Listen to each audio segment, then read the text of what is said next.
السلام البنات، اليوم غنوجد معكم واحد الحرشه رائعه جدا زوينه بزاف. تبعوا معايا في الاناء كندير 2 كيسان بقياس كاس العلمه ديال السميده رقيقه.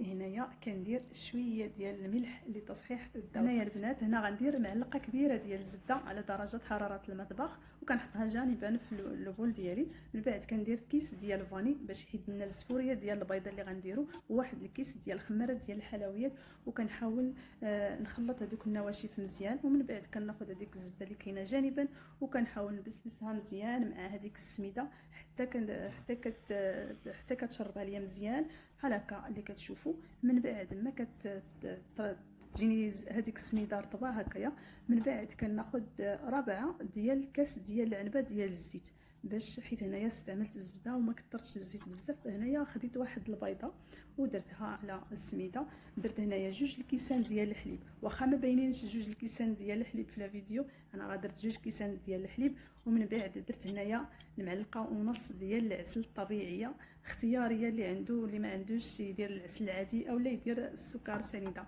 باش تجينا الحرشه ديالنا صحيه وزوينه. انا كنفضل العسل الطبيعي. من بعد كنحرك الخليط ديالي بالخلاط اليدوي، كما كتشوفوا الخليط ديالي كيكون جاري تماما. ومن بعد ما كيرتاح ليا راه كيتجمع واحد شويه، صافي كنخليه جانبا حتى كيرتاح 10 ديال الدقائق. وهنايا خديت المقلاة ديالي اللي بارده، ما كتكونش سخونه، كندهنها بشويه ديال الزبده حيوانيه.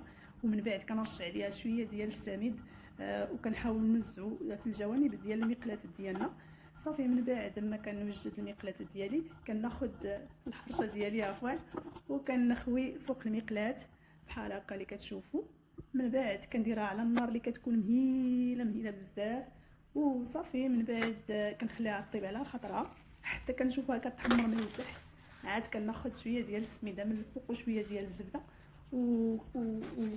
وكنهز شي صينيه او لا شي غلاقه ديال شي مقلاة وكنحاول نقلبها بها بحال هكا اللي كتشوفوا، وكنحطها في الجانب الاخر يطيب لينا حتى كتحمر لينا وطيب.